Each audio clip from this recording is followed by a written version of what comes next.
Hello everyone, this is cybereagle2001 and today we are back for a new video from tryhackme. Today we are going to solve one of the best rooms I ever knew, Spring4Shell, which is one of the newest vulnerabilities found in Java libraries. So let's see what we have in here. First we need to log in on the OpenVPN network to communicate with the Spring4Shell network. So it's done. Let's go. Sudo open VPN server 2. Let's go. And we are logging in. Let's see our newest IP. This one, so let's start.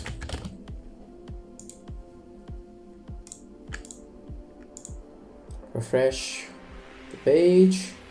Here we are. Let's start our machine and let's start by understanding what is the Spring4Shell, a little bit of history, and quickly understand how it works.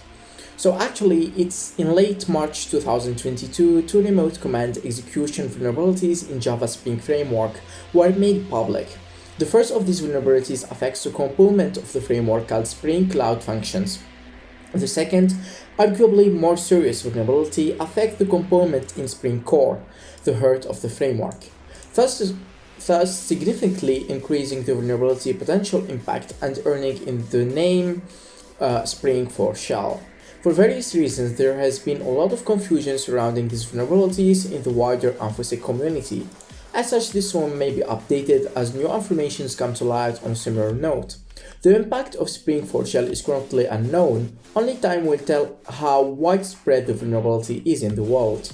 The ROM will provide an overview of the Spring4Shell LCE, which is called also remote control vulnerability in Spring Core, as well as give you opportunities to exploit it for yourself. So this is a quick overview of how and what actually it does.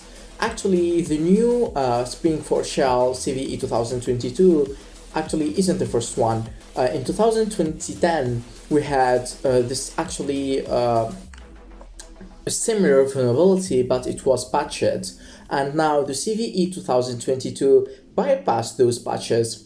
So what it actually will do is our code or malicious code is going to exploit the server and force the framework to write the malicious code in GSP extension, which is effectively plain text Java with Tomcat can execute, much like PHP and .php extensions. So whatever the server will do is going to write this malicious code into a file .gsp, and this one is going to be our remote shell, actually our kind of reverse shell, and this web shell will allow us to execute some Linux commands on the server and why not get some sensitive data.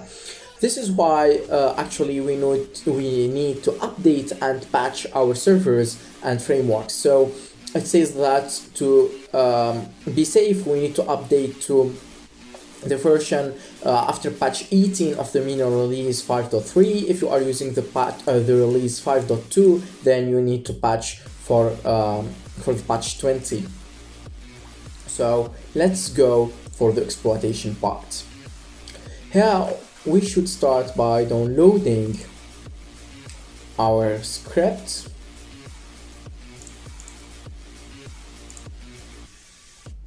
Extract it in the desktop directory called Spring4Shell, and we will use this password here.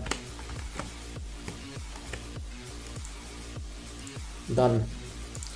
So let's see what we have in there. Actually, this is all of the code we have.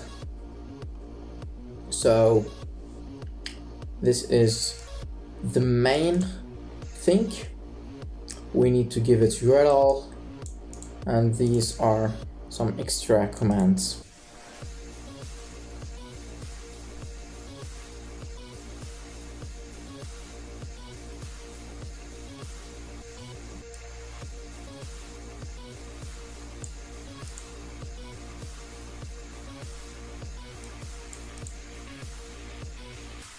So this is the main exploit. So this is the file that you are going to create.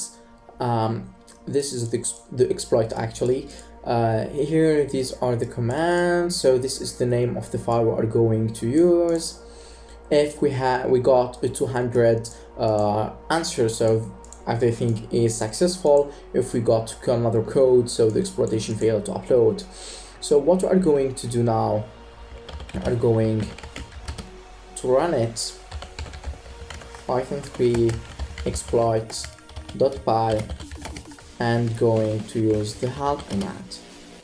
So it will say we can use -f file name, -p for the password to protect our shell, and we can choose the directory. The default is the root one. So let's see. First, start by communicating with our victim website. The ping is going well. Let's visit the website.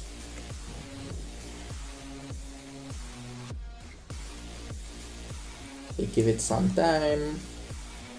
This should be a quick exploitation. So this is our website in here, nothing so hard to use. It says our website is coming soon. We are working hard to finish the development of the site. Sign up below to receive updates and to be notified when to launch. So all what you have to do is going to write our email in there and going to send the request. And this is what we are going to exploit actually. If we'll see here the page source, we need a post request to exploit, and this is what this website gives us. This one here, action on the root directory, the post exploitation method, post requests for methods actually, and we are going to exploit this one. So we are going to exploit this main directory in here. To do that, we are going to copy it. Say Python 3 exploit directory, the URL, and for the file name we are going to use, for example, cybereagle2001, and for the password, let's say Mr. Robot 2001 star. Shell uploaded successfully, and this is everything in here we need to use to get our shell. Let's see, let's run it. It's so easy to understand. So it says we are root. So let me explain actually what we are doing on this URL. So let's paste it again, take it off. So this is actually the file we created in there. View page source. So this is what we have created in there. It will ask us for, it will ask us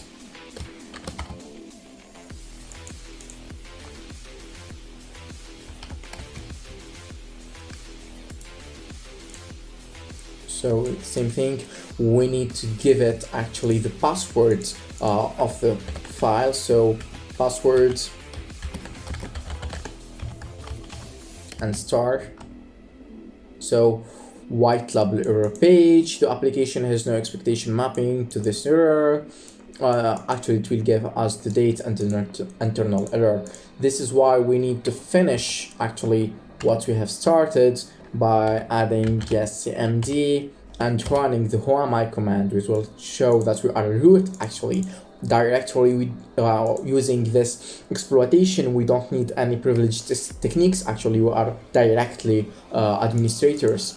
Let's try to run the pwd to see where we are. So actually we are in the root directory. This is the default directory because I didn't change it in here.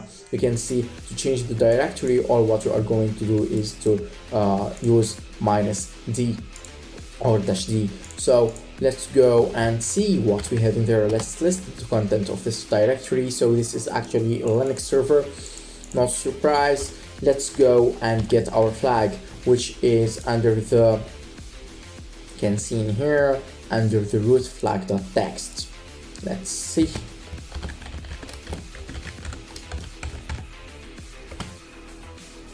And this is our flag.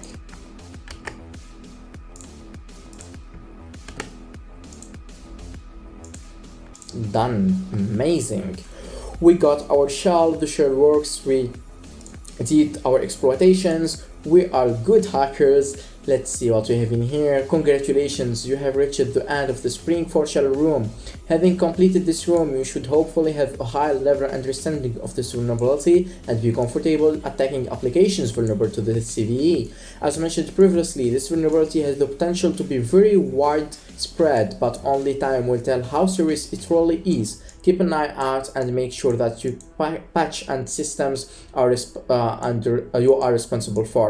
Don't forget to patch everything and update especially your frameworks and softwares. It says if you would like to read more about Spring4Shell, you may find the following resources informative, and I highly recommend to read those to get understand a bigger view and go more in details of this vulnerability to understand how actually really it works. So see you I hope you enjoyed this video, and see you in the next one.